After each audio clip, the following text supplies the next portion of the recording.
Hello everyone, ఈరోజు మనం గోరుచిక్కుడుకాయ కొబ్బరి కర్రీ తయారు చేసుకుందాం. దీనికి కావాల్సిన పదార్థాలు: గోరుచిక్కుడుకాయలు, ఉల్లిపాయలు, కరివేపాకు, పెసరపప్పు నానబెట్టినవి, ఇంకా కొబ్బరి. ముందుగా ఒక ప్యాన్ తీసుకొని తగినంత ఆయిల్ వేసుకొని ఆవాలు, జీలకర్ర, పచ్చిశనగపప్పు, ఎండుమిర్చి వేసుకొని ఇలా ఫ్రై చేసుకోవాలి. ఫ్రై అయిన తర్వాత దానిలో కరివేపాకు యాడ్ చేసుకోవాలి.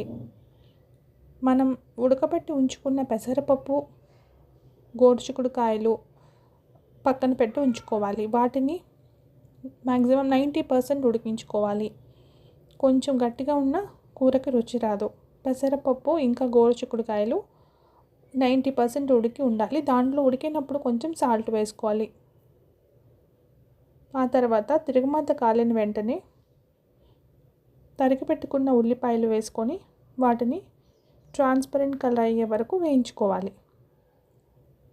ఉల్లిపాయలు వేగినప్పుడు సాల్ట్ వేసుకుంటే త్వరగా వేగుతాయి.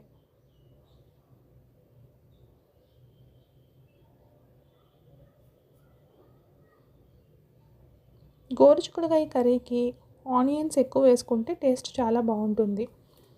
బట్ ఆ ఆనియన్స్ పచ్చిగా ఉండకూడదు, ఓవర్ బాయిల్ అవ్వకూడదు, ఓవర్ ఫ్రై అవ్వకూడదు, మీడియంగా ఉండాలి ఈ కర్రీకి.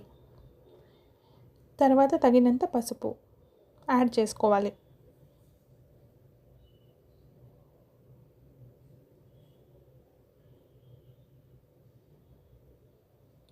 పసుపు వేయడం వల్ల కూడా ఆనియన్స్ త్వరగా ఫ్రై అవుతాయి.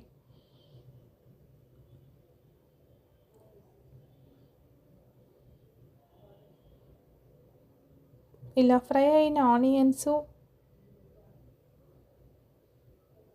ఇంకొకసారి మిక్స్ చేసుకొని ఆ తర్వాత పక్కన పెట్టి ఉంచిన పెసరపప్పు ఇంకా గోరుచిక్కుడుకాయలు మిక్స్ చేసి కలుపుకోవాలి. ఇలా ఆనియన్స్ కలర్ వచ్చినాక మాత్రమే పెసరపప్పు ఇంకా గోరుచిక్కుడుకాయ ముక్కలు యాడ్ చేసుకోవాలి, బాయిల్ చేసి పెట్టుకున్నవి మనం.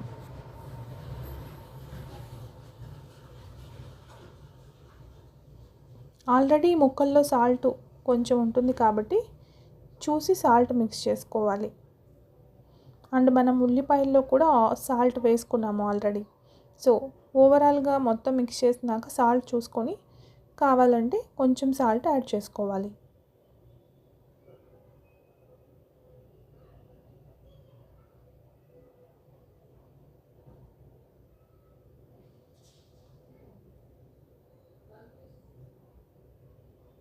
ఇలా మిక్స్ చేసుకొని ఒక 5 minutes మూత పెట్టి ఉడికించుకోవాలి. దానివల్ల గోరుచిక్కుడుకాయలు, ఇంకా పెసరపప్పు మిగతా 10% కూడా బాయిల్ అవుతుంది.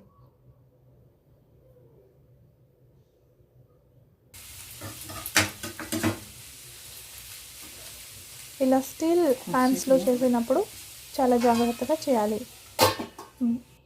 హైలో పెట్టడం వల్ల త్వరగా మాడిపోయే అవకాశం ఉంటుంది కాబట్టి మీడియం ఫ్లేమ్లో ఉంచుకోవాలి.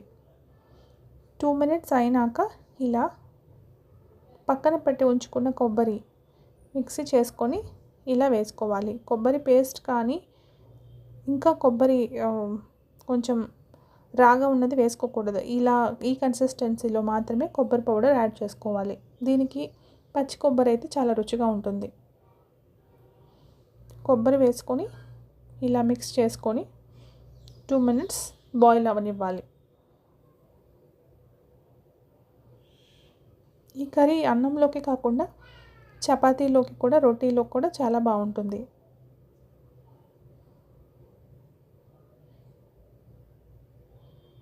దీనిలో మనం ఎటువంటి మసాలా యాడ్ చేయలేదు కాబట్టి ఇది హెల్త్కి కూడా చాలా మంచిది. అండ్ చిన్నపిల్లలకి, పెద్దవాళ్ళకి కూడా చాలా ఆరోగ్యంగా ఉంటుంది.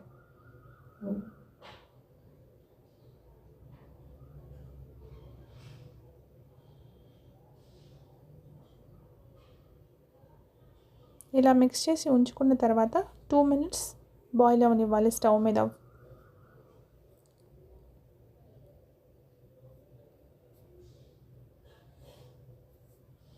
గోరుచిక్కుడుకాయ పెసరపప్పుని కొబ్బరి లేకుండా కూడా వండుకోవచ్చు, బట్ కొబ్బరి వేస్తే మరింత టేస్టీగా ఉంటుంది. ఆ తర్వాత కొంచెం కారం యాడ్ చేసుకోవాలి. ఇష్టం లేని వాళ్ళు గ్రీన్ మిర్చి కూడా కట్ చేసి వేసుకోవచ్చు, కారం స్కిప్ చేయొచ్చు. సో ఈసారి కర్రీకి నేను కారం యూస్ చేస్తున్నాను. మీరు మిర్చి కావాలంటే మిర్చి పీసెస్ వేసుకొని కూడా స్టవ్ ఆఫ్ చేసి బాయిల్ అయినాక సర్వ్ చేసుకోవచ్చు. బట్ నేను ఇక్కడ కారం యూస్ చేస్తున్నాను. లైట్గా మాత్రమే వేయాలి. ఈ కర్రీలో కారం ఎక్కువ వేయటం వల్ల టేస్ట్ తగ్గిపోతుంది. సో చాలా తక్కువ కారం వేసుకుంటాం మంచిది. ఇలా కారం వేసుకున్నాక మిక్స్ చేసుకొని పచ్చివాసన పోయే వరకు కారం 2 minutes మూత పెట్టుకొని ఉంచుకోవాలి.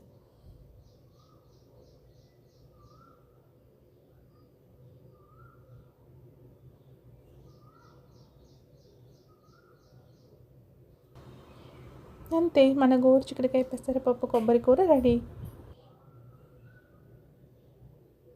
సో ఈ వీడియో నచ్చిన వాళ్ళు షేర్ చేయండి, లైక్ చేయండి, సబ్స్క్రైబ్ చేయండి. Thank you.